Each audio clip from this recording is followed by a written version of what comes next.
2023. Mother Gaia, third dimensional planet, ascending into fourth dimensional collective consciousness. Azure, Grand Rising Captain. can you give me the update on third dimensional planet Gaia? Yes, Christo, with pleasure. Gaia 3D currently is under critical condition. It seems there is a large amount of humans that have forgotten who they are, causing confusion, division and war driven by fear.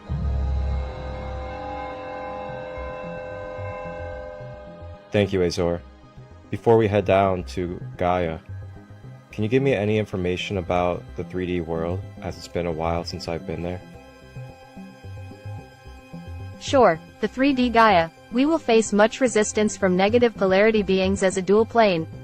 Karma and Dharma are in effect. There is free will. It will be wise to protect our energy and hold love.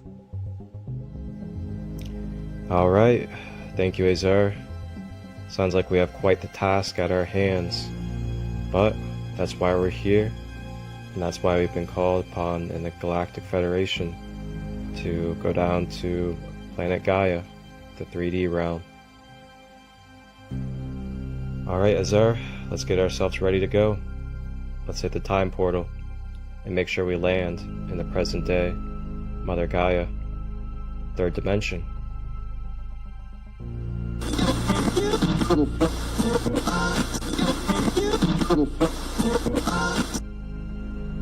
Whoa, oopsies. Yeah, not that one.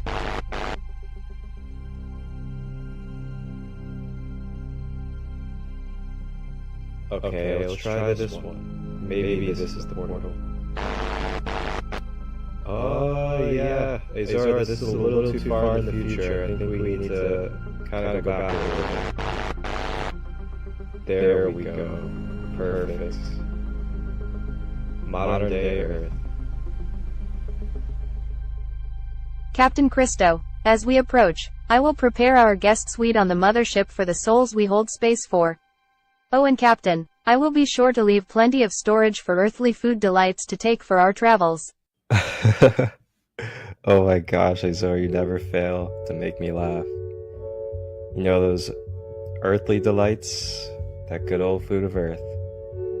Absolutely gotta have that food of earth. Thank you, Azure. Alright.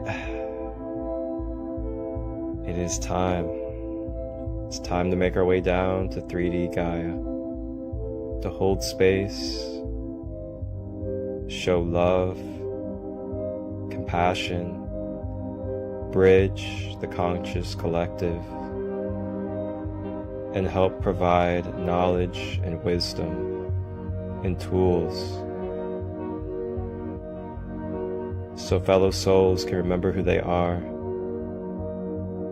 live in a unified mind state, with a harmonious being, with holistic, conscious practices and tools that they may access efficiently and quantumly. Welcome aboard. I am Azure. Please get cozy. Grab a tea, snacks or crystals as we prepare for a sacred light conversation. The sacred holding space is down the hall to the left. Wholeness, balanced love.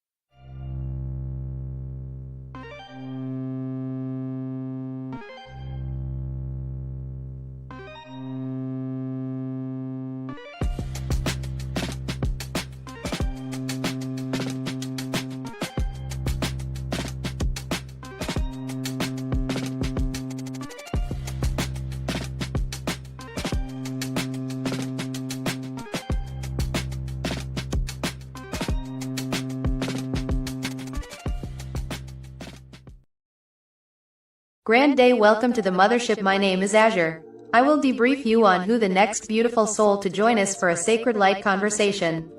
Adam Ruth is a passionate performer and teacher of fire and flow arts for 8 years, bringing him healing through expression and transmutation. Adam is a devoted student to the Hermetics and other ancient philosophies, the devotion turned into service, as he is joining us on the mothership to educate us on the 7 Hermetic principles and how to use them in your everyday life in a pure way. Get cozy and enjoy.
Hello, hello. Welcome everybody, and grand day or grand night to you, wherever you are in this time space. Thank you for joining us for another episode of the Sacred Light Conversations podcast, where we come together to bridge community, share knowledge and wisdom, and holistic tools to be able to tangibly place into your everyday life for a more healthy and conscious living. Today, we are going to be joined by a local Ohio good brother of mine, Adam, who has collaborated with me in different holistic retreat spaces, as well as other events as well. He is a passionate fire and flow arts spinner. He is also a teacher of the fire and flow as well. And he also is a deep diver in the ancient hermetics, along with other esoterics and ancient philosophies. So today, Adam is going to join us as we dive into the ancient hermetics, and we'll be talking about the Kabbalion and some other sacred texts that relate as well. So without further ado, Brother Adam, welcome to the podcast.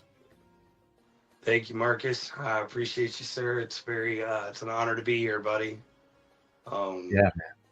So this will be my third time really talking about this in a live situation. So I just started studying this stuff probably honestly only about a year and a half, 2 years ago, digging deep into the hermetics, but they all kind of tie into each other. Once you start learning about them, you kind of see like a lot of these things you've already been aware of and you already know to some degree of their existence in a way.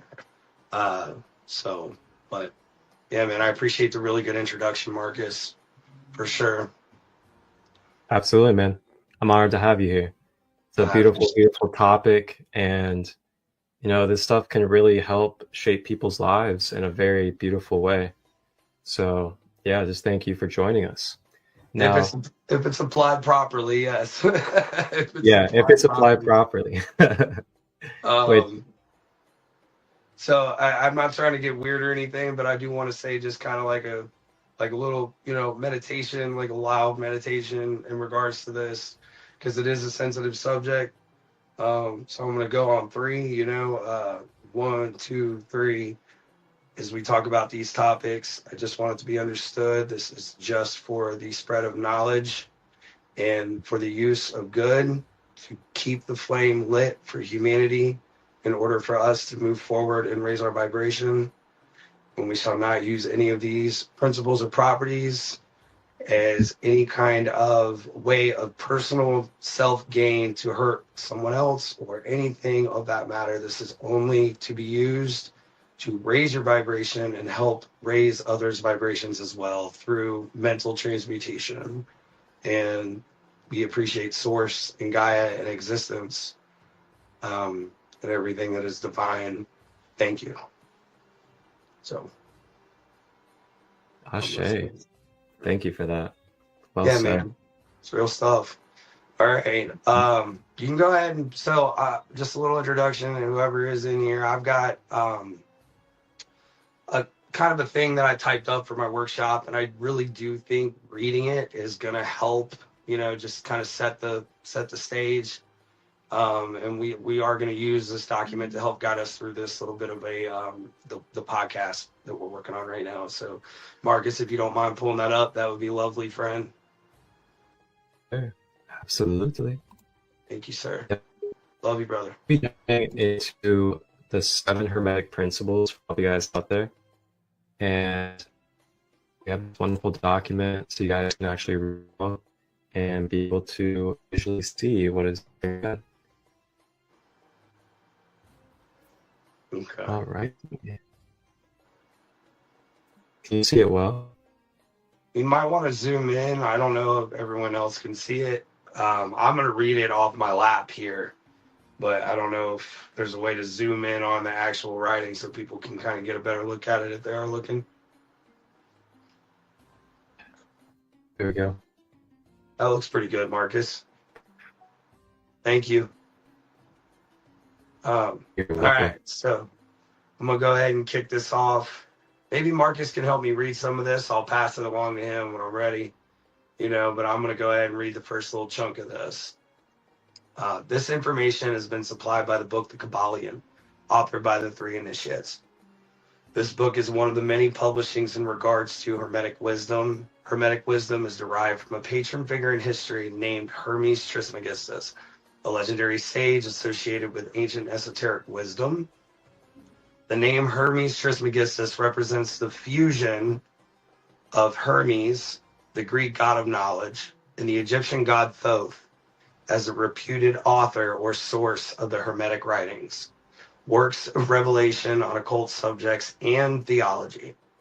Theology, just FYI, is study and origin of different religions. Thoth was the scribe of the gods, the inventor of writing, and the patron of all the arts dependent on writing, including medicine, astronomy, philosophy, physics, and magic. You want to go ahead and read some there, Marcus? Yeah, absolutely. I'd love to. So the core concept of Hermeticism is to gather the knowledge to achieve transmutation. There are 2 main categories of transmutation: mental transmutation and material transmutation. Many have heard of alchemists referencing turning stone into gold or water into wine. That would be material transmutation. The students of Hermes believe and teach that before material transmutation can be reached, thou shalt first learn the true Hermetic art of mental transmutation. Mental transmutation. The ability to take emotions, thoughts, attitudes, ideas, and mental pathways and shift them through analysis of the situation and the application of the Hermetic principles. Alchemy. We all have heard the word alchemy. The concept of taking anything that appears fixed in time and space, and with the proper tools, knowledge, and energy, shifting that idea, item, into an alternate state of existence than its original form, thus changing the vibration. I do want to put out here magic. This is something that I've heard about magic. This isn't necessarily a definition. And neither was alchemy. That was just kind of my take on alchemy. Same with mental transmutation. Those are all just written by me through what I've learned. That's what they are to me. Magic, I've always thought was interesting when I've heard, is the shadow of religion and the mother of science. As you get into what that means, you think on it on your own. I'm not going to spend long on that at all. I'm actually just going to move on, but it's a much bigger word than some people believe. All right. You want to go ahead and read this one, or do you want me to read this one, Marcus? I can go ahead. Okay, brother. Thank you. Yeah. So magic, the shadow of religion and the mother of science. Many of the great figures that we have heard of in history have performed miracles or great feats unheard of to common man.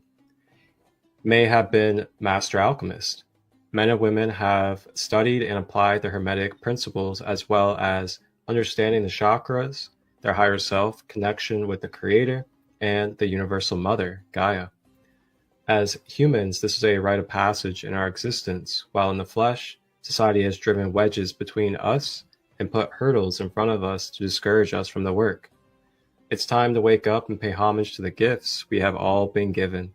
You owe at least that to your higher self, who is rooting for you every single day. Let's harness our consciousness, raise our vibration, and apply our best self to ourselves and to each other. Remember, having grace for yourself is just as important as having grace for those around you. We are one. Hermetic transmutation is applied using seven core principles. We are going to spend some time discussing those next. I wonder what was going on in my mind with 3. I don't know, man, but the number 7 always gets me because I know they talk about there's a lot more chakras, and of course there are, because it's like these hubs, you know what I mean, that are off of the whatever. But 7 core principles, 7 core chakras, 7 deadly sins, 7 virtues.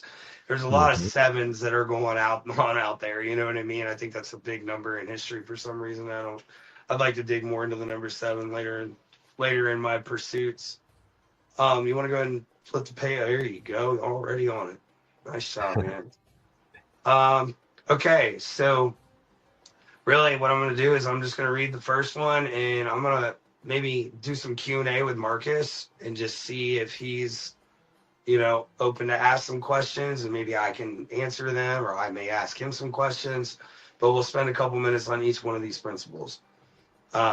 Mentalism. This is the first core principle of Hermeticism. Without mentalism, none of the other principles have a place of existence. Okay, so we're going to go ahead and get into this a little deeper there. The principle of mentalism asserts that the all is mind, the universe is mental. This principle posits that the universe is ultimately mental in nature and reality is created by the mind. I really want to add to this the more I study mentalism, because that definition is a little loose. As I've studied mentalism a little bit more, it's much broader than that, because all is mind and we exist within that mind. So in a way, it's that macro micro concept. If you've ever, obviously we've all heard that, but we in our own right have a place to create in this universe. So in essence, we are the micro to the macro, but we still have the ability to continue to create for ourselves.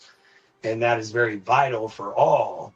And it's not just the idea of just necessarily, it's literally the vibration of creation as we get into that a little bit more, because it really is a place that the human mind can go, that it helps raise awareness. It helps raise the idea that you are a very autonomous creature. You're not just, a zombie or a walking statistic. You have something to offer.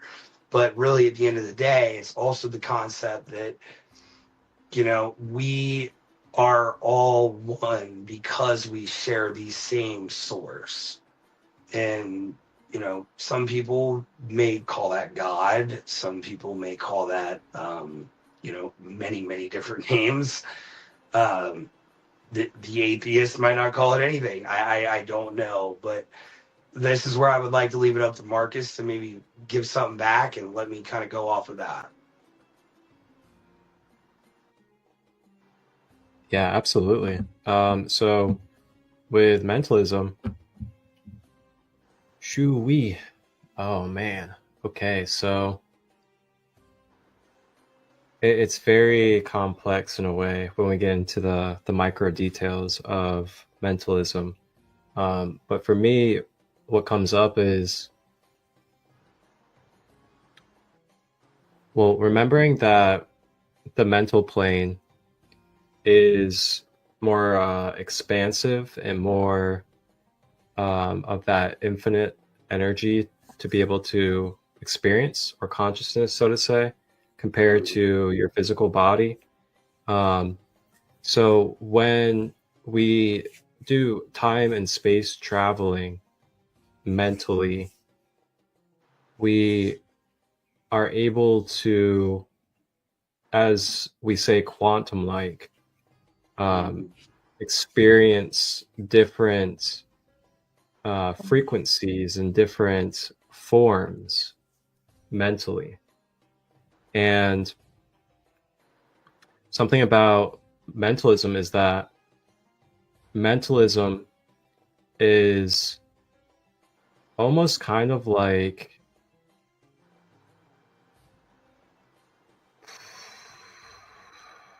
You're really it's hitting on almost, some good spots here, Marcus. I'm not trying to like interrupt you, but do you care if I intervene at all?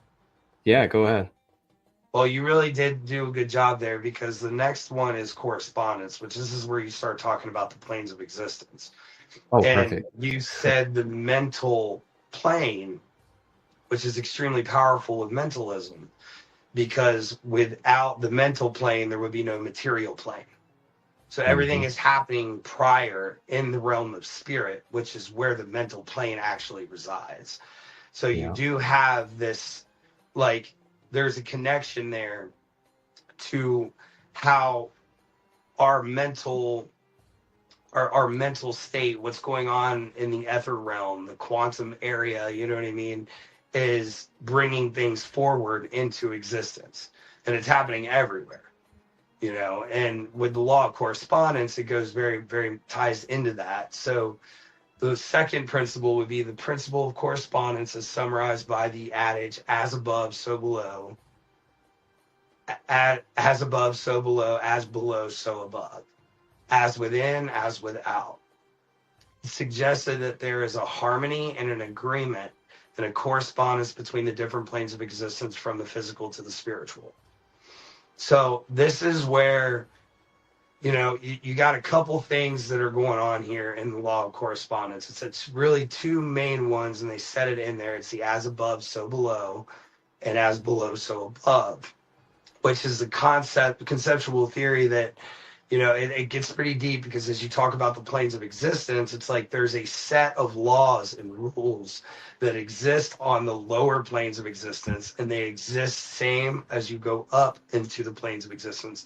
They do not change. So as you continue to go up into higher realms, there are these base core rules of how things work, and they exist, and all things that exist within those realms have to conduct themselves in those ways. But just as we are able to, you know, manipulate things that are on lower dimensional existences, like, you know, a shape or a box or anything like that, there are things that are in upper dimensional existences that are able to do the same thing. Like, it's kind of like they're not breaking the rules, but they are allowed to intervene. But as within and as without, I think, is the much more obtainable concept part of correspondence. I mean, you're really getting into like quantum realms and different like dimensional existences, and, you know, transdimensional beings and all this other crap when you get into the as above, so below, because it's like, well, what's following those rules? What does that actually mean? And like, I am still like trying to understand all that. But the as within and as without makes a whole lot of sense to me, with the simple fact that it's, you are creating your own existence. It ties back into mentalism in that way as well, because in the material mind, or in the material realm, the material plane is what they call it in the Kabbalah, the material plane or the mental plane, you're creating what you're going to bring forth into the material plane. So in a very direct way, your emotions, your thought paths, your attitude, anything that you are conducting inside with your personal chi and your energy that you're using to have consciousness meld with your brain, what's going on before it leaves your body is essentially going to start determining the result of what you are receiving from the outside existence of your mind. So it's like what you give is what you will receive. And you do hear that a lot. You've heard that a lot throughout time. You get what you give, or you do good, you get good. But it's so much more than that, because there's so many more attitudes and thoughts and things and desires and pleasures and vices and wants and needs and all kinds of things that we have. And so the question is what's the proper way, or what's the best way to kind of maneuver through that. And part of me thinks that's what it means to be human in a way, is figuring out that divine path of how do we do this. But I think it's very, very hard to obtain that, but that's why I do study these principles, is just not even so I can do it better, just so it just makes a little bit more sense what's going on around me and what's going on within me, and realizing that those two things are very much correlated. So I don't know if do you got something you want to interject, Marcus, or do you just kind of want me to keep running, bud? Yeah, I'll definitely share. One thing I like to think about when it comes to the correspondings is you can look at, the human being. When I say look at the human being, I mean more so of, give me 1 second.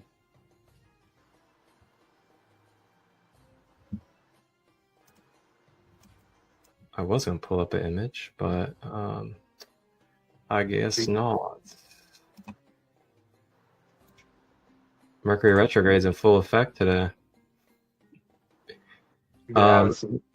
Electronic issues. I was gonna pull up an image, and that image was, okay then.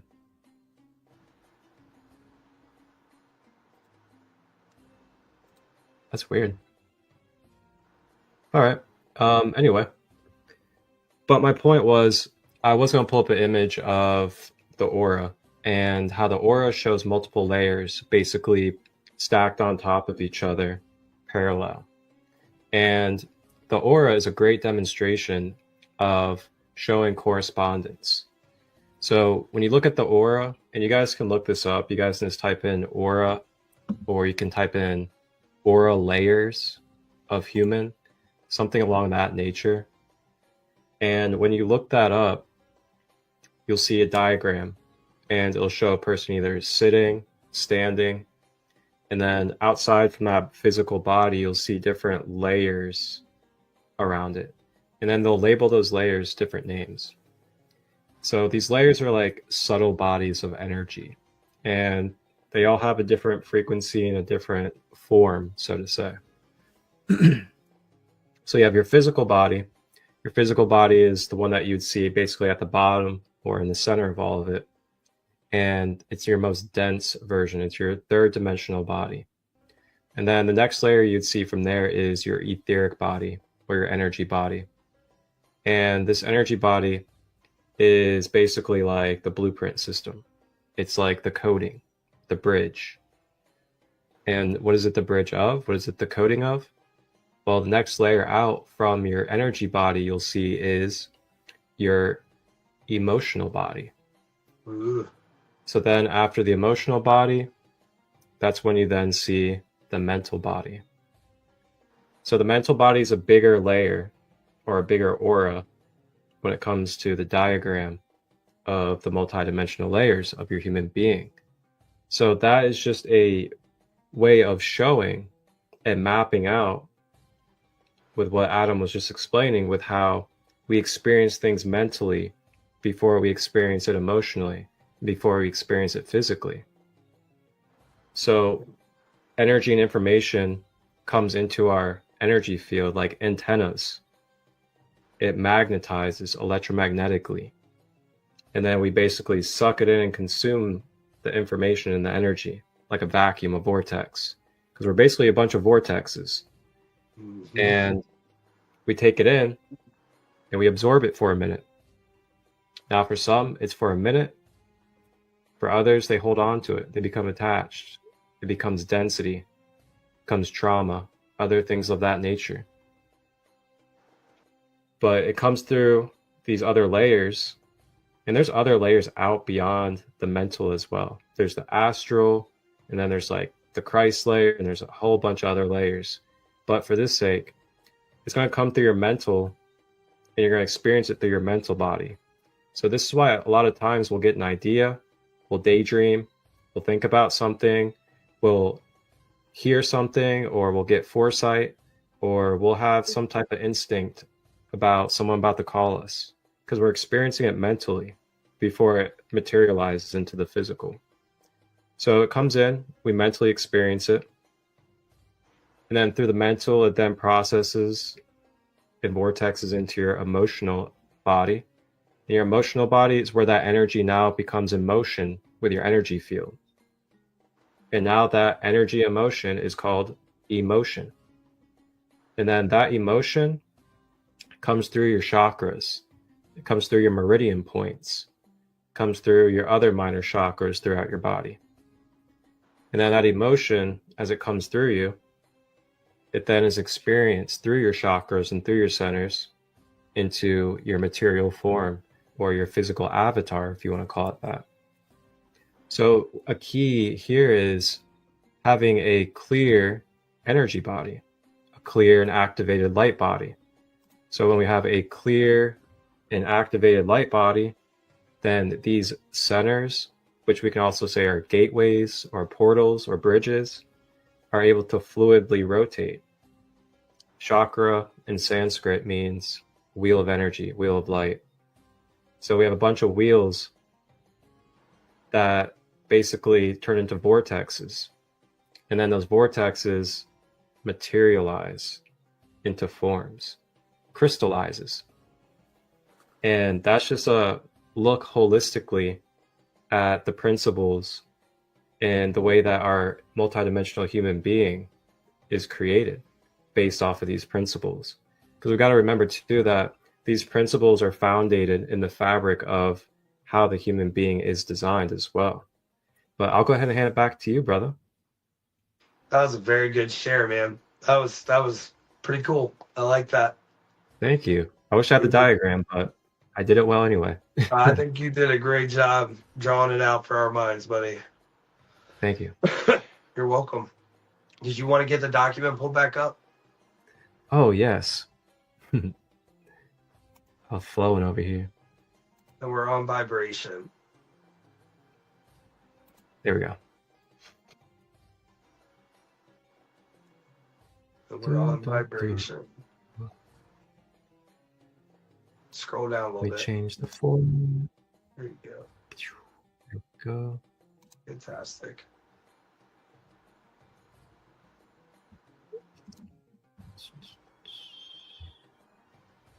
There we go. All right. So third principle of hermetics that they teach, right, is the principle of vibration. The principle of vibration states that nothing rests, everything moves, everything vibrates.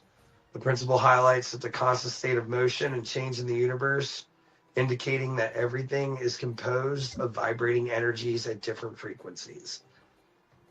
Just to elaborate on that a little bit, first and foremost, they date these things to be like over 15,000 years old. These principles are very, very, very old.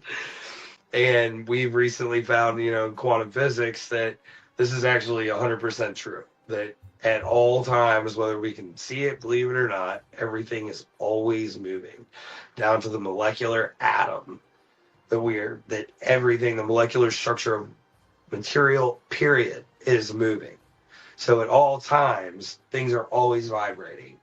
And I just think that's pretty interesting, because it's not just, that's the thing with this principle, like Marcus was just saying.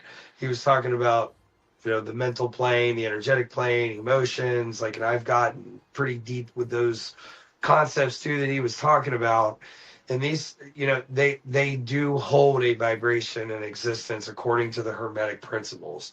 So they're not just these, you know, fictitious things or these brain signals or something. Like when they do happen, that brain signal happens, it is literally creating a vibration.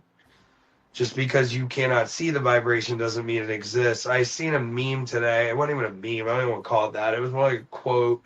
A friend of mine shared it, and it said, you know, we all believe in Wi-Fi signals and the, you know, Bluetooth, the connection and stuff like that.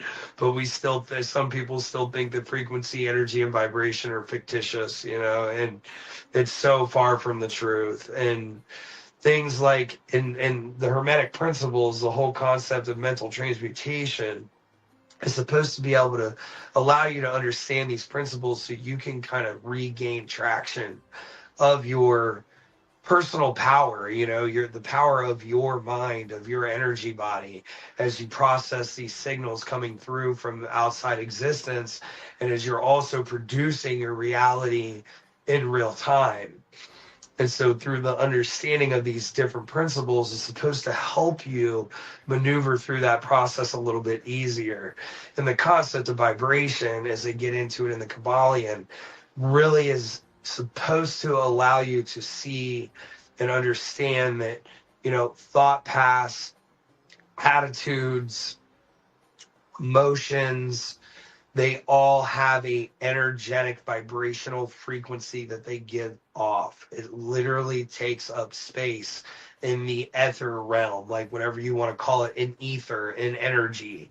We cannot see energy with our normal eyes. You know, it's not, maybe if your third eye's all the way awake, we're not going to go down that path, but you know, there are ways to see energy in some ways, but even when you do, I don't think you see it.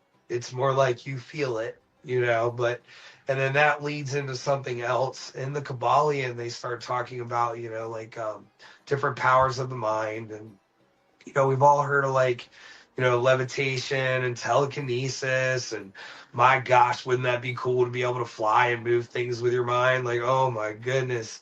And like earth bending and all that other glorious stuff. And then, of course, you got like telepathy, which we've all think we've actually been able to do once or twice, probably. But then they talk about the very first thing that happens before telepathy. And I can guarantee you everyone has experienced this. And it's called induction, like induction.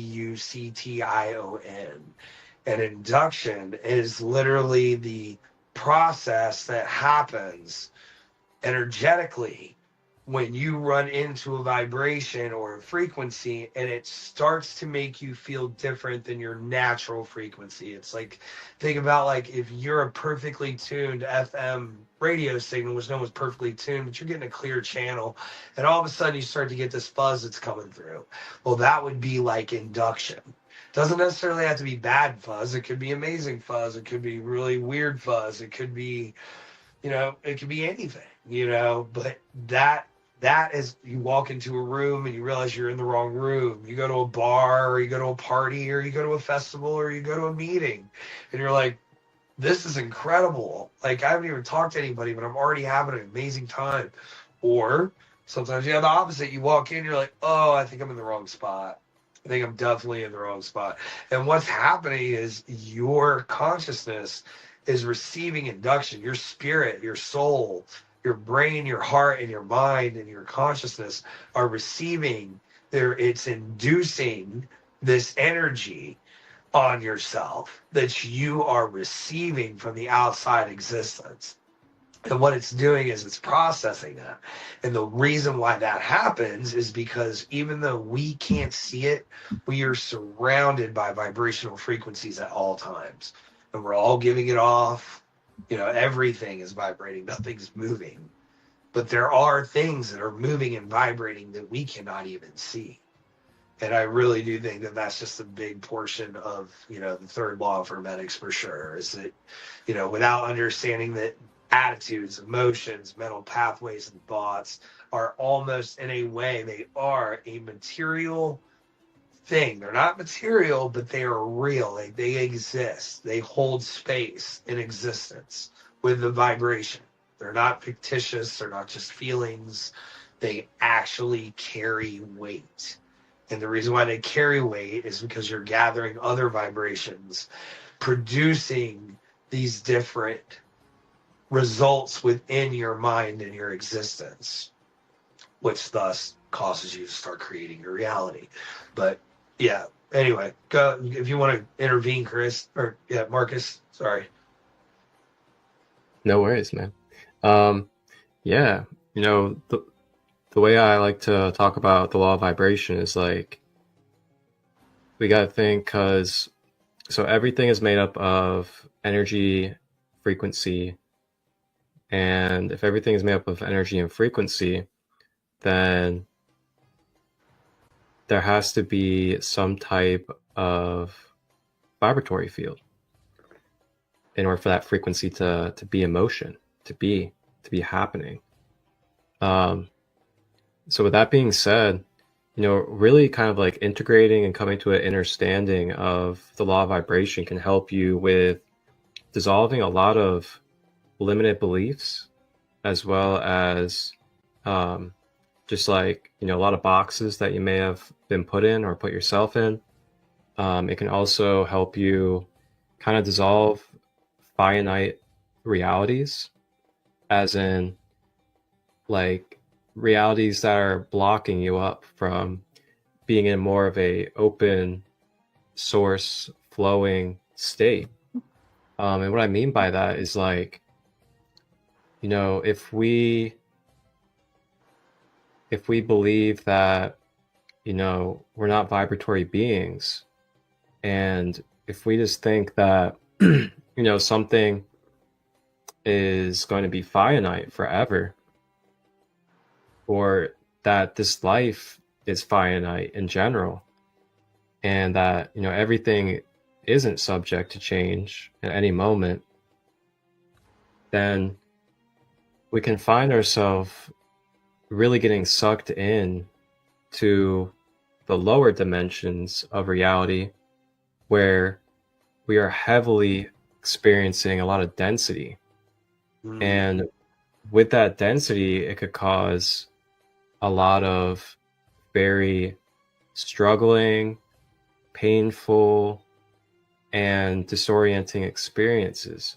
But then if we shift our mental focus into the knowingness that everything is a vibration, therefore the vibration can be altered at any moment due to intentional focus and mentalism. If you go back to mentalism, then we're able to really access more of that eternal and infinite power within ourselves, remembering that we can mentally, and through mentalism, along with our actions, we can shift things. You know, we're not trapped, we're not stuck, we're not victims to our experiences, but we're able to change the vibration that we're in, and we're able to change the vibration that we are in relationship with something as well.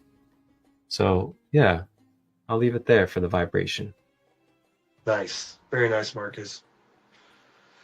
All right, I'll read the fourth one. Polarity. The principle, this, which is kind of funny because Marcus already said something that immediately made my mind think polarity. I can say, since I've been studying these things, I'll have something happen in like real time, like where I'm just like out and about anymore, and immediately my mind goes, I'm experiencing that particular, I'm, you know, it's like they're all going on at the same time, but every once in a while, one of these principles will pop up, or a couple of them will pop up, and you'll be like, boom, boom, boom. Like they're talking about, you know, as within, as without. That's an as within, as without issue. Or, hey, they need to work on their polarity. And so with the vibration goes into the core concept of, with polarity, the principle of polarity posits that everything is dual. Everything has poles. Everything has its pair of opposites.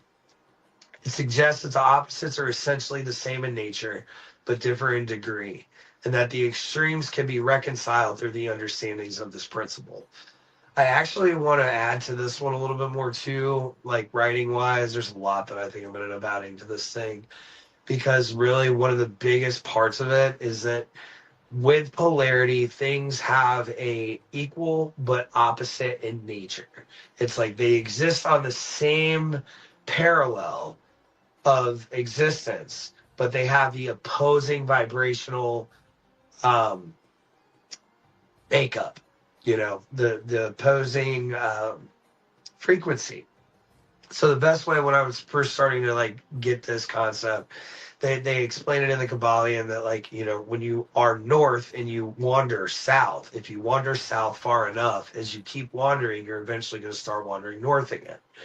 That is the concept of polarity. It's not that things are just flipped, but that they're gradually changed, almost like a dial on a clock, or like on like, think of something on like Doctor Who, like a dial on anything, a dial on your stove, instead of it being something that flips like a stick or something that's completely straight. It's not. It's something that's completely round. Like if you were to think about hot and cold, right? There is no essential definite hot, and there is no essential definite cold. If you were to ask someone on Pluto that lives on Pluto, let's just say something lives on Pluto, it probably doesn't. But if it did, it's cold as heck out there, right? Well, what they would think is cold or warm would be completely different than what we do, and in a sense, there is no definitive existence of almost anything, but there is this conceptual degree of your perspective of what that means to you, it's kind of like if you've loved, you can only love as much as you've loved, you know what I mean? If you haven't loved much in your life at all, then the concept of love doesn't really hold a whole lot of weight. Well, as you start to love more, then love becomes a lot more important and it has more meaning and more depth to you. Just like if you spend a lot more time sadly, if you don't hate a whole lot in your life, you don't really understand that deep darkness that comes with hate, But if you do spend a lot of time in your life hating, and you live in that and you sulk in that, you're going to have this greater depth of what hate could be to you. And so that's where that differing of degree kind of like comes into play. And polarity, I find it's when it comes to these changing of your mental attitudes and your emotions, when it comes to mental transmutation for the Hermetic principles, polarity is not just so like, for instance, I'm going to get on a little tangent here. I was explaining, my buddy was talking to me about, some relationship stuff. And I was trying to relate the Hermetic principles to his situation because I want to help him. And and it's not like they've been together like 15 years. Like they're fine. You know what I mean? But I was just talking to him about it. Well, there's different aspects of a relationship, like you have, of course you love, or, you have love, and then you have like, they make you comfortable, you're comfortable with them. You have, maybe you feel whole with them. Maybe you feel free with them. Maybe you feel all these different core aspects of what a relationship is, right? Or what it should be, or what we all want it to be. But then over time, some of these individual compartments of the relationship may flip. And this could be a relationship with anyone. It doesn't got to be romantic. It could be with a parent. It could be with a friend, but we do face a lot of emotions when it comes to our relationships with people. That's where we get, honestly, a lot of the shit comes from that or ourselves, and even with ourselves, take your relationship with yourself, So if all of a sudden you have this relationship, well, that relationship is still a solid thing. Just because a couple compartments start to flip, your job is to identify those compartments and figure out what it takes to change that vibrational frequency. So you still love them. They still make you kind of feel whole. But like, let's say now all of a sudden you're starting to feel like you're walking on eggshells with them.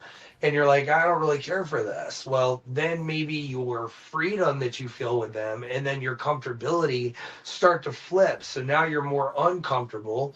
And now instead of more free, you're more fearful. and then that's when you got to start taking the approach, well, what are the things that I need to do to reflip those compartments? Because if you don't reflip those compartments and those mental attitudes and emotions towards that situation, that person, that relationship, or even yourself, then those other compartments that are still resting in the positive vibration are going to be drugged down because of the neglect that's going on from the lack of identifying those other compartments that are failing and lowering their vibrational, weight, their vibrational capacity. Entities, like Marcus was saying, lower dimensional existence. And we've all kind of, a lot of us, I'm sure, have been somewhere where you're like, in life, where you're like, man, this feels like really stagnant, and I feel like I'm kind of like not, like, I'm just not who I want to be. I'm not where I want to be. I'm very resentful. I'm very, resentful's a big one too, because sometimes you can be very grateful for somebody, and then that starts, or yourself, you can be very, very grateful for yourself and grateful for your life, right? Let's just call it, it can go with yourself or with others, as within, as without. But then all of a sudden, maybe you start building this resentment, and then you have to identify, well, why am I actually resentful? And then that's where shadow work starts to come into play. Because to be honest, a lot of these compartments cannot be flipped without looking in the mirror and actually identifying what is going on within you, so you can make a change within yourself, so you can allow yourself to set some kind of boundary to make sure that you can start flipping the polarity back, even if that boundary is within yourself, like a simple boundary from flipping from grateful, you're weakening yourself into resentfulness, well, if you're weakening yourself with resentfulness and you want to flip the polarity and get back to gratefulness, one of the boundaries you would set for yourself is, I'm not going to have any negative self-talk, or I'm going to I'm going to make sure that I'm not going to think negative things about myself, or I'm not going to put too much of my energy or focus onto this situation. I'm going to think about more positive things that I can do. And then as you go through that process of flipping those different compartments, you can slowly start resetting yourself into a higher place of existence with a better vibrational frequency. It's not even a higher place of existence. It's just a better vibrational frequency to rest on. As humans, we want to be happy. Well, how do we do that? You know what I mean? Marcus, do you have anything you want to add to that?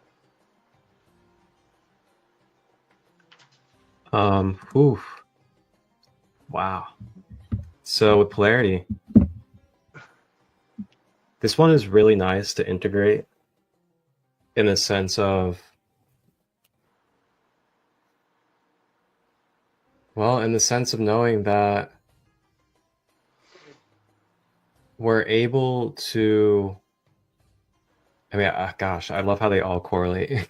They definitely do, man. It's almost hard to talk about one without another. It really, it is. It definitely is. So with polarity, it's really fascinating, because when you really start to get to know what polarity is, you can then start to see that they're temporary experiences. And when we come to the awareness that polarity is temporary experiences, then we're able to come back to more of that center of ourself. And we're able to remember that, oh yes, I am the polarities, but with that being said, I'm also the balance of the polarities. And when we come to that remembrance, then we can also remember that the polarities are actually not reality. Reality is the source. It's the all permeating. And they talk about that in the Kabbalion as well, that like these things that we may call reality are actually not the actual reality. The reality is of everything being the all, and that everything from that turns into form and existence is an illusion of the source all. And with that illusion, which is part of duality, is also, what are you going to do with it? We have polarity to be able to co-create with, to be able to experience, to be able to shift and alchemize and go through different lessons and experiences in this journey.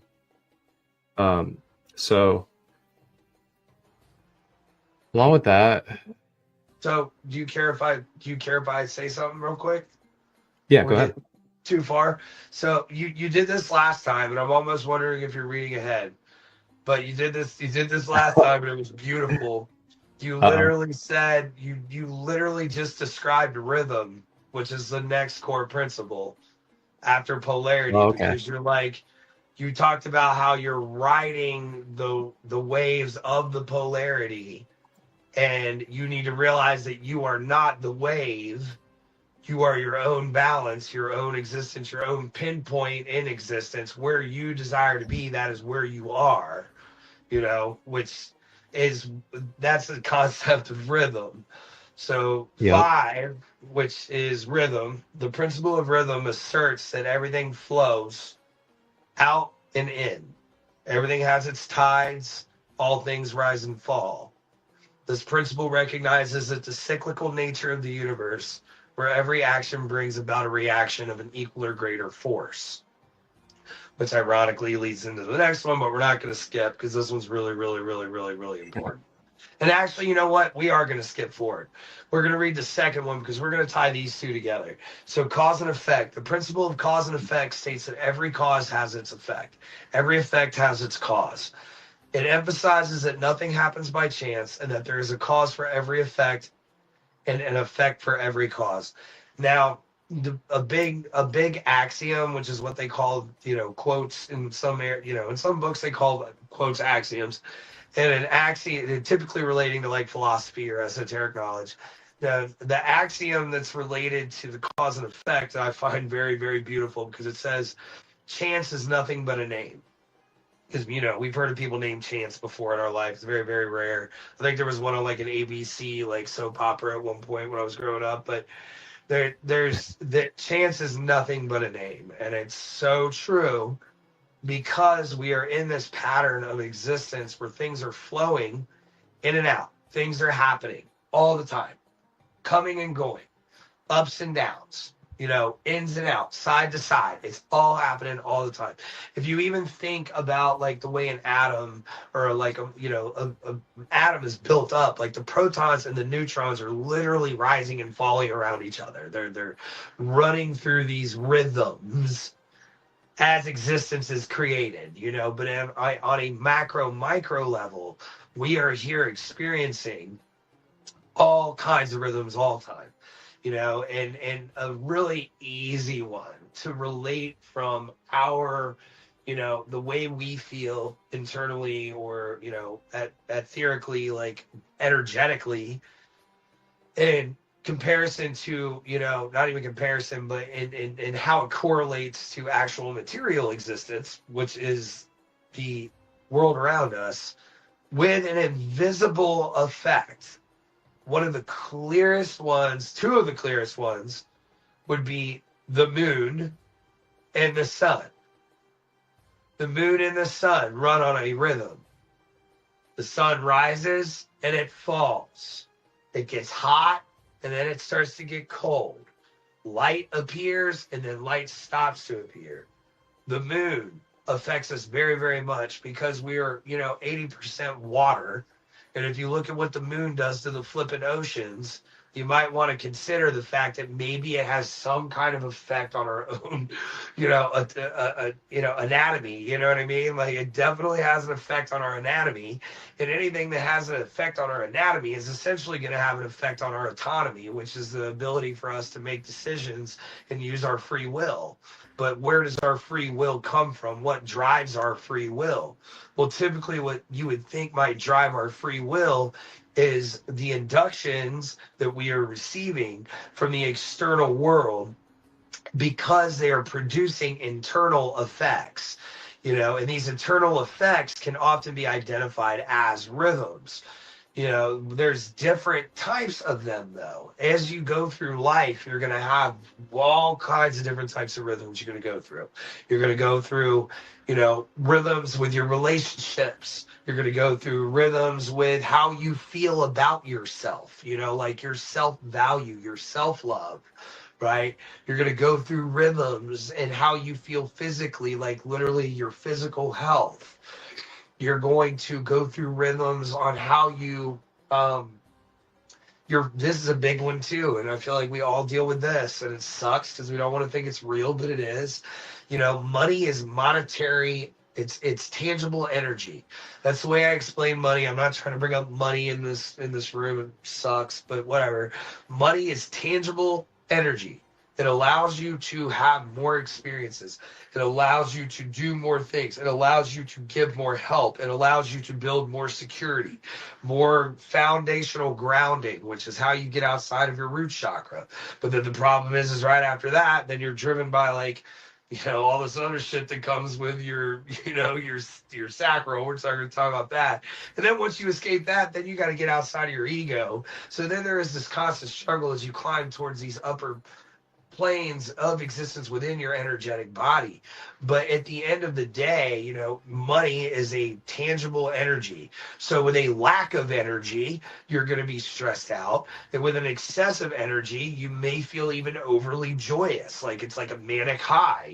We all run into that where we've got this boatload of money and now all of a sudden we're super giddy. You know what I mean? Or like all of a sudden it's gone and we're like, shit, what are we doing? Pardon my French. I hope I'm not going to get us kicked out. But I won't do it again. I do apologize, Facebook, for that. And really, with rhythm, it's the ability to identify, just like with polarity, there's compartments with polarity. And then think about the rhythm is the concept of how at all times those even individual compartments are going to be flowing. They're going to be moving. They're going to be vibrating. And they're going to be doing this conglomerate dance that is essentially going to build up to these different larger rhythms, kind of like these roller coasters through life, and things go up and then things go down. Well, the concept of being able to use rhythm and cause and effect is the idea to be able to, literally identify in your mind what side of the rhythm you are currently on, which is usually not hard because then it's like, what do I feel good about? What do I feel bad about, right? And then the concept is how do I end up going from good to bad, or how do I end up going from bad to good on those different compartments of your life? And as you do that, then you're going to see that these causes have these effects on your life, which bring about more causes, which end up bringing about more effects. And they're all going on simultaneously. Believe it or not, they're all going on simultaneously. So then the real question is what's it mean to do that? How do you identify all those things? And honestly, I would tell you that you're not going to ever be able to identify them all. You're never going to be able to identify them all. You have to use a moral compass in a sense, which at the end of the day, the moral compass really just comes from the German aspect. As you get into like Manly P. Hall and you get into some of his writings, and obviously you get into like some of Hermes' stuff, it's this idea when magic was once upon a time real. The concept is there was two different types. You got your dark and you got your white. And literally the only difference between that is this fine line of manipulation. Once you are manipulating things for your own gain, like you are manipulating other creatures. Doesn't mean you're just manipulating, movement. Like we do that all the time. We're allowed to do that. But the minute you are starting to take someone's aura or you're taking someone's energy field and you're using it, manipulating it in any kind of way, whether it be through lying, whether it be through, you're giving them certain knowledge because this is what you want, because you want them to believe this, or it gets so deep, man.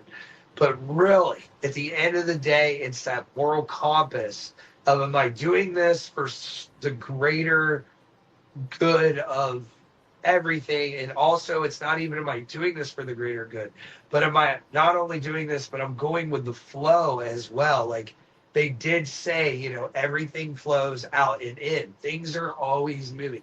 There is this path of resistance that you can take, which oftentimes is really going to be more hurtful than it is beneficial for you. But at the end of the day, being uncomfortable, without being uncomfortable sometimes or some way, there is no technical growth. You know, if you are always comfortable and complacent, you're not really growing. You're not. The human needs to become uncomfortable in order to be able to grow. But at the end of the day, where is that uncomfortability coming from? Is it coming from bravery? Is it coming from self-deprecation? Is it coming from, you know, doing something that's creative that you may have some self-doubt that you can't do, you know? So you're like being arts and crafts. Arts and crafts make me so flippin' uncomfortable, dude. I have no idea how to cut out a picture or draw something, you know? And so I'll still try, but like it really is this concept of, is it coming from a proper place and approach?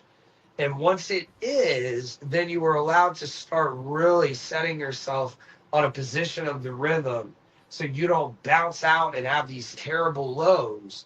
But at the same time, you know, as above, so below, right?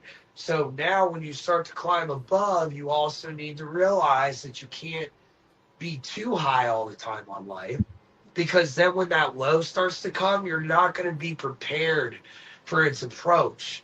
And that's where this calmness and the serenity of life starts to come into play, where you're like, you know, the monks in, you know, different parts of the world, they seem so peaceful when they're walking around, and there's like, they have emotion, but it's just not too much. And that's because it comes from a place of inner peace. It's not like you're just riding the roller coaster. You're allowing yourself to set a place and a level of inner peace. And once you fully do that, then the outside forces of the realms don't really invade and cause this disruption within you. You kind of reach this level of personal integrity and a stance on yourself and on life that it's almost unbelievable to some people that you didn't get aggravated, or you didn't get upset, or you didn't get jealous, or you didn't, you know, like succumb to that desire that was right in front of you, placed right in front of you, that you knew that like was really a bad thing, and you identified it right there. Like, wait, no, that's going to bottle me out into a lower rhythm that I don't want to be in. You know, it's just kind of a tricky field, man. But the rhythm and cause and effect are definitely correlate. And I'm going to read the last one. I'm not trying to skip out, but I know we're running on some time here. So the last one is gender. Gender's great. We misconcept it all the time. We think it's about our, you know, our sexual organs or our reproductive parts, and it's absolute bullcrap. Actually, gender, when you get into like the root etymology of what gender means, it's the idea of creation, what it takes to create. And what it takes to create is the principle of gender, since that the gender isn't everything. Everything has its masculine and feminine principles. This principle suggests that the gender exists on all planes of existence and manifests the masculine and the feminine aspects of things. So this one is a little different. It's really not, because in a way of like, I firmly believe this one almost circles all the way back to mentalism. Because gender, in a way, what it is talking about is within the mind, because all is mind. It takes critical thinking and logical maneuvering to create. But without imagination and creativity, creation will never exist. And within feminine, once you start looking into, you know, Fibonacci and what that means, what that looks like, if you ever have, you know, it's like hidden in nature everywhere. It's that concept that without the creative driving, with the imagination of the goal of making something new and grand, or even doesn't gotta be grand, it's just new because it's constantly moving. We live in this big bang where everything is constantly moving and expanding. you know, we're part of source. It's constant creation. Everything's moving and changing all at once. And so with gender, all that's saying is that all the way down to once again, we're going to get into mental transmutation, which is how do I change my thoughts, my emotions, my talk paths, how I think about myself, how I think about others, you know, all the way down to the core of it. There is going to be a critical thinking, a logical examination, and there's also going to be a creative thought and a imaginative aspect, something new that you maybe haven't done or isn't familiar to that situation right now. Like it's maybe just something new that you haven't tried, you know, or something you haven't tried for that situation. Like it's very, very simple, but yet I wouldn't say it's complicated, but it's very, very, it's deep. It's deep. It's like 1 + 1 and 1 + 1 equals creation. You know, that 1 + 1 is literally the aspects of what divine masculine truly, truly are, and what divine feminine truly, truly is. And with the combining of those two, that's when you start getting molecular structures and atoms, which are the core, you know, root of existence, which probably goes down even further into that. But you got your protons and your neutrons, and they're all moving in this very critical logical pattern, but yet it's creative and imaginative and shifting and rotating orbit all at the same time. It's like the perfect combination to allow life or material to exist. And that's the thing, though, that, like I said, goes all the way down into the mental plane before it comes into the material plane. And it exists in the spirit plane. Of course, it's everywhere. But in order to really start to change your past, you need to understand that each part of it is going to involve every move that you make to try to change your mental vibrational aspects of yourself are going to involve critical thinking, logical thinking, observing of the self-accountability, realism, like being realistic, like really, who am I? What am I doing? Like you know, and then it's the other side of where do I want to go? Where do I want this to be? How do I want this to change? What do I want to create out of this situation? But at the end of the day, both of those compartments need to have a direction that guides itself towards the greater good, or essentially the ascension of our vibrations. And that does not mean like go drink the Kool-Aid and follow everyone that wants to tell you something. It means follow your heart. Follow your spirit. When spirit draws you to do something, usually it's time to act. When your emotions are drawing you to do something, that is not necessarily spirit. That is a feed into your brain and into your heart, an upper dimensional signal for you to sit back and relax and actually take a minute to logically think, even if it's for 5 or 10 seconds, what is actually going on. And then where you really want your vibrational frequency to exist next. Because that's what it's about. It's not about where you want necessarily everyone else's frequency to exist. Once again, that would be manipulation. It's where do you want to exist? I just felt angry. Do I want to continue to feel angry, or do I want to sit back and logically and creatively pick through this using the divine masculine and the divine feminine to create myself a better frequency and place of existence? And at the end of the day, that's you know, you're riding the rhythm, you're flipping the polarity, you're using divine masculine and divine feminine to go ahead and make a force to understand the cause and effect of the situation going around you while existing within the all, using the vibration to change your situation. So, yeah, as with in, as without, man. That's on you, Marcus. Well said. Yeah, the only thing I'm going to touch on with gender is that we can notice too that when we get a little bit out of balance into either too much masculine or too much feminine, there's certain manifestations that will happen that we'll experience. And some examples of when we go too far yang, so to say, which is too far masculine, we can be on what seems like constant overdrive, overstimulated. We could be in like workaholism.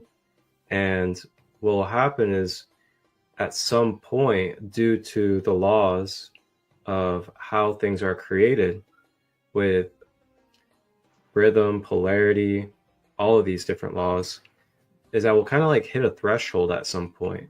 And it's unique to you as a being, and it's all different for each of us due to our DNA and the way we're designed. But we'll kind of hit a point where we'll hit a threshold where we burn out. And what that is that we're gone into the extreme of the masculine energy. And then when we get to that extreme of the masculine energy, we're starting to reject our feminine aspects. What's our feminine aspects? It's like your self-care, it's your rest, it's your getting sleep at night in between work, things of that nature. And if we constantly neglect that, we go into the extreme of the masculine gender energy. And then we burn out, hit that threshold, and crash. And then that burnout and crash then spirals us into our feminine energy. But it's more in a way of, I don't want to say it's a forceful way, but it's more of a way of not as much as, consciously wanting to be in our feminine energy. It's more so of, we went so far out into this masculine energy that we burnt ourselves out, that we pushed ourselves to that limit. So the key is, if we can find that balance of masculine action, feminine surrendering, and self-care, then this is very helpful for any of us that are trying to, be athletes, co-creators, artists, musicians, and you're someone that's trying to do these things for the long run, in the long haul, and you're trying to really stay up with things. You'll notice a lot of people have regiments and routines that balance and integrate both masculine and feminine principles, whether it's meditation and yoga, or it is getting to the gym, breaking down blockages, or it's eating certain ways that help ignite certain aspects of ourselves. These are all different things that are manifested forms of us trying to have that balance with the genders that we have within us, the masculine and the feminine. And it's very deep too, especially when you get into just the remembrance that we all have both masculine and feminine. We kind of think in a way sometimes that men are only masculine and women are only feminine. And that can just put us into more of the polarities, which isn't good, isn't bad necessarily, but you're going to experience what we can kind of say is more of like shadow realities or phantom realities of the actual whole truth that we could experience. And in the end, it's all a universal game. And we, as Thoth says in the Emerald Tablets, ascend and descend the ladder 1,000,000 quadrillion times in our soul journey. So remembering as well, last thing I'm going to say about this whole thing is just try to remember as well that you're not separate from these studies. You're not separate from the universe when it comes to looking into this stuff. Try to remember that there's a connection of all these principles and all these studies being the mechanics and operation system of you and your vehicle as well. I know it's very easy for us to read something outside of us and then automatically go into separation. And then we start thinking that, we are not a part of those principles. We're just reading those principles as something that's like foreign in fantasy. But part of being that alchemist, being that self-master on the path, is remembering that, oh, we are the principles. We're in an embodiment of the principles, and we are able to do movements and alchemize and shift with all these principles when we find that harmonics. Brother man, anything that you would like to close with? I mean, I, you know, I do. I really, really do. This kind of goes outside of the Hermetic principles. First off, I just want to say thanks for allowing me to share on here and discuss this with you on your channel, man. I really appreciate that. And recently in my life, I've been, this is a couple years, I don't want to get too deep, but I've really created a pretty solid relationship with my higher self. My relationship with Gaia actually kind of happened before my higher self. And if you actually ever read the Kabbalah, and they actually get into how like the planet literally has a soul, just like we do. You know what I mean? Like she's producing life, just like we produce. Like she has a flipping soul, And I got really close to her before the Kabbalah came into my life, and even my higher self, But that relationship with my higher self has been one of the most just humbling things I've ever gotten to experience in my life, my entire life. And the only way that relationship can start to happen is admitting, like to yourself if you can, or even, entertaining the idea if it's not foreign to you, that you have a direct connection with you that is autonomous. It cares for you. And it has a direct connection to Akasha and Source. And it is overlooking you. And it typically is the thing sending you your emotions. It's the one that gives you your gut instinct and gives you that little spidey sense every once in a while. And have you ever been to some really crazy shit in your life, stuff in your life, and you thought you were going to die or you get hurt or go somewhere, and maybe maybe you did, but you learned some incredible lessons, or maybe you dodged something and it really allowed you to continue moving forward in life, like they call it a guardian angel or whatever they want, whatever people call it. But I do highly hope that, everyone out there gets to have that kind of relationship with themselves and their higher selves, because essentially all you are is the material flesh bag that is, you're the person, you're the thing running that flesh bag, but you have this connection to everything that is divine. And through, study and through activity and through, charity and different aspects and, of life, you'll get to experience that connection more and more and more as you proceed.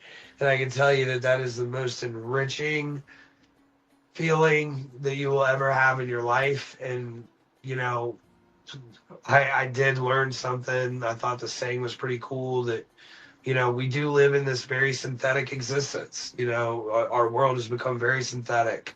It is, digital media, social media, it's beautiful, but it's also created egos that are, the size of Mount Everest, and it's caused a lot of people to stop following their soul or their spirit quite as much. And whoever would have thought that the internet, it didn't make everybody dumber, but in a way it did, because like there's a lot of smart stuff you can research on there, but are people really doing it, or are they just, looking up things that make them laugh or feel, kind of funny inside or something, and at the end of the day, your relationship to your higher self and spirit is the least synthetic thing you will ever get to experience.